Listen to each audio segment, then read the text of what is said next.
सबको नमस्कार। आप सभी को ऐसे हिंदी टीचिंग टीवी की ओर से स्वागत सुस्वागत।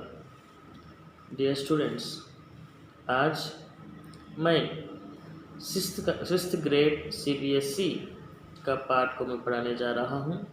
डियर स्टूडेंट्स, ఈరోజు సిక్స్త్ గ్రేడ్ హిందీ లెసన్ చెప్పబోతున్నాను. సిబిఎస్ఈ వాళ్ళది అక్షరోं का महत्व.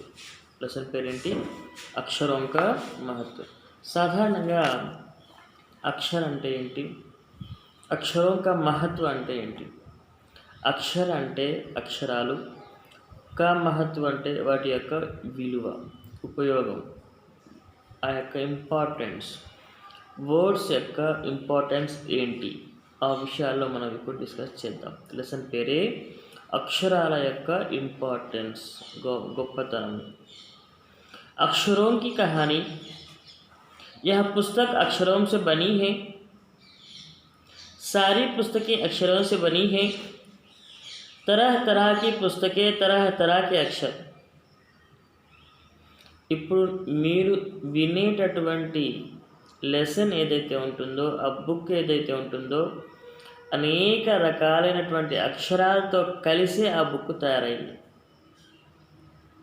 అదేవిధంగా ఈ లోకంలో రకరకాల అక్షరాలు ఉంటాయి, రకరకాల మీనింగ్స్ ఉంటాయి, రకరకాల పుస్తకాలు ఉంటాయి. అందులో భాగంగా ఇప్పుడు నేను చెప్పేది హిందీ అక్షరాలది. నెక్స్ట్ రెండోది తెలుగు అక్షరాలు ఉంటాయి.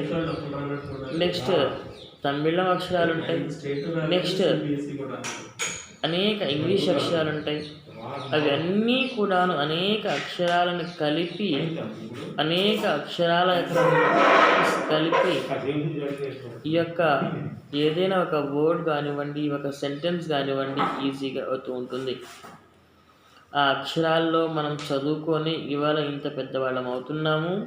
ఆ అక్షరాలు తెలియకపోతే, అక్షరాలు కనుక మనకు రాకపోయినట్లయితే మనం దేనికి కూడాను పనికిరాని వాళ్ళంగా అవుతాం. కాబట్టి దాదాపుగా ఈ అక్షరాలు ఎంత గొప్పగా మనం నేర్చుకోగలిగితే మనం అంత గొప్పవాళ్ళం అవుతాము అని చెప్తూ ముందుకెళ్తున్నాను. దునియా మే అబ్ తక్ కరోడో పుస్తకే ఛప్ చుకీ హై. ప్రపంచంలో కోట్ల లక్షల పుస్తకాలు ఛప్ చుకీ హై అంటే ప్రింట్ అయినాయి అన్నమాట. హజారో పుస్తకాలు రోజు ఛప్తీ హై. వేల పుస్తకాలు రోజు प्रिंट అవుతూ ఉన్నాయి. तरह तरह के अक्षरों में हजारों की तादाद में रोजी के समाचार पत्र छपते रहते हैं. ఎన్నో కోట్ల ప్రింటింగ్ పేపర్స్, వార్తాపత్రికల పేపర్స్ ప్రింట్ అవుతూ ఉన్నాయి. ఇన్ సబ్ కే మూల్ మే హై అక్షర్. వీటికి మెయిన్ ఉద్దేశం ఏమిటి అంటే అక్షరాలు. ఈ అక్షరాలు, లిపి, మెయిన్గా అక్షరాలు లేకపోతే ఎటువంటి ఏ రకమైనటువంటి వర్క్ మనం చేయలేము. हम कल्पना भी नहीं कर सकते कि यदि आदमी अक्षरों को ना जानता तो आज हम इस दुनिया का क्या हाल होता. నిజానికి ఈ ప్రపంచంలో ఈ ఎవరైనా సరే అక్షరాల గురించి తెలుసుకోకుండా ఉన్నట్లయితే వాళ్ళ పరిస్థితి ఏమై ఉంటుంది, వాళ్ళ బాధ ఎంత ఇదిగా ఉంటుంది, ఈ ప్రపంచం యొక్క పరిస్థితి ఏ విధంగా ఉంటుందో ఒక్కసారి మనం అర్థం చేసుకోవచ్చు. कोई कह सकते हैं कि हम अक्षरों को अनादि काल से जानते हैं. अक्षरों का ज्ञान हमें किसी ईश्वर से मिला है. साधारणंगा कल्पना हम यह कह सकते हैं कि हम अक्षरों को आदि काल से जानते हैं. మనం పురాతన కాలం నుంచి, ఆది కాలం నుంచే ఈ అక్షరాల గురించి మనం తెలుసుకున్నాము, తెలుసు. ఆ అక్షర జ్ఞానం అనేది మాకు భగవంతుడు ఇచ్చాడు అని చెప్పి కూడా ఇక్కడ కవి చెప్తా ఉన్నారు. पुराने ज़माने के लोग सचमुच ही सोचते थे कि अक्षरों की खोज ईश्वर ने की है.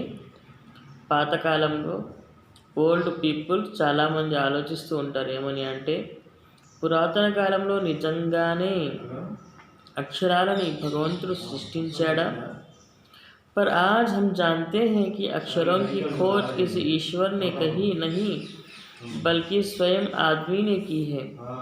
నిజానికి అక్షరాల యొక్క వెతుకులాట అనేది కేవలం మనుషులు చేశారు, భగవంతుడు కాదు. ఆ వెతుకులాట అక్షరాలు ఎలా ఉంటాయి, ఏ విధంగా ఉంటాయి, ఏ విధంగా చేస్తే ఏ విధంగా చేయొచ్చు అనేటువంటి విషయాలు ఏదైతే ఉందో అది కేవలం మనుషులే కనుక్కున్నారు, కానీ వేరే వాళ్ళు కనుక్కోలేదు అని చెప్పి క్లారిటీగా చెప్పగలుగుతారు.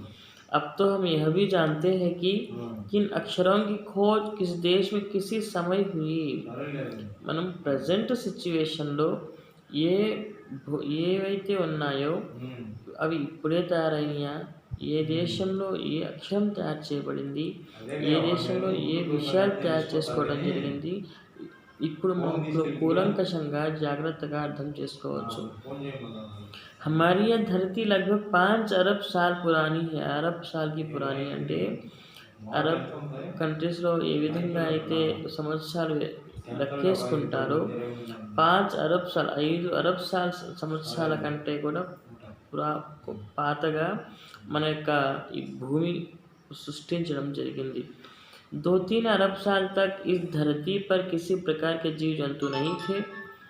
చాలా ఈ భూమి సృష్టించిన తర్వాత కూడా చాలా సంవత్సరాల వరకు ఈ భూమి మీద ఎటువంటి జీవ జంతు రాశులు ఏవీ లేవు. फिर करोड़ों साल तक केवल जानवरों और वनस्पतियों का ही इस धरती पर राज रहा. కేవలం ఈ భూమి సృష్టించిన తర్వాత కూడా ఏ విధంగానైతే జంతువులు, అదేవిధంగా వనాలు, అదేవిధంగా చెట్లు ఇవే ఉన్నాయి తప్ప మామూలుగా ఎవరు లేరు అని చెప్పడం జరుగుతుంది.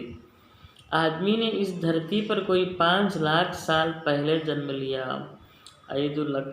5 लाख అంటే లక్షలు, 5 లక్షల సంవత్సరాల క్రితం మాత్రమే మానవుడు అనేవాడు జన్మించాడు ఈ భూమి మీద. ధీరే ధీరే उसका विकास हुआ. చిన్న చిన్నగా ఆ యొక్క వ్యక్తి ఒక వ్యక్తి ఇంకో వ్యక్తి ఇట్లా తొందరగా చిన్నగా ఆ యొక్క జనాభా పెరుగుదల పెరిగింది.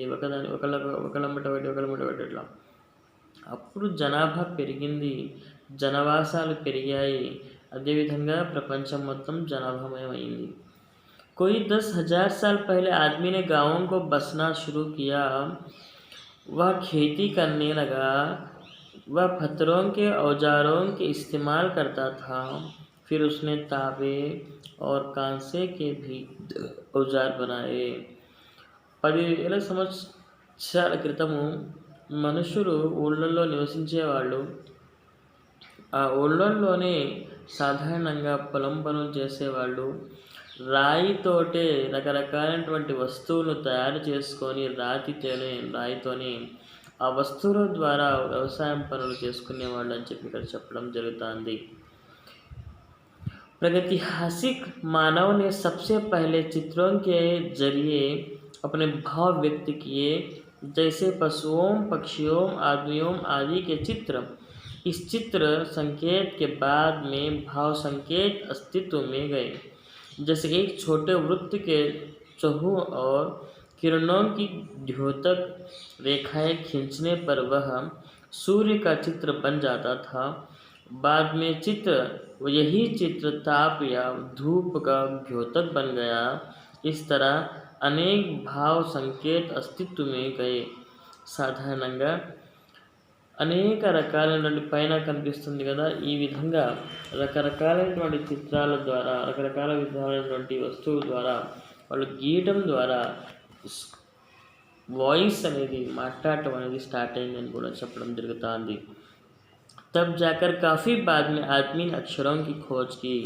తర్వాత చాలా దూరం వరకు వెళ్ళి చాలా రకాలుగా ప్రయత్నాలు చేసి అప్పుడు కానీ జనాలు క్రియేట్ చేశారు. ఏమని అంటే అక్షరాలను క్రియేట్ చేయటం జరిగింది.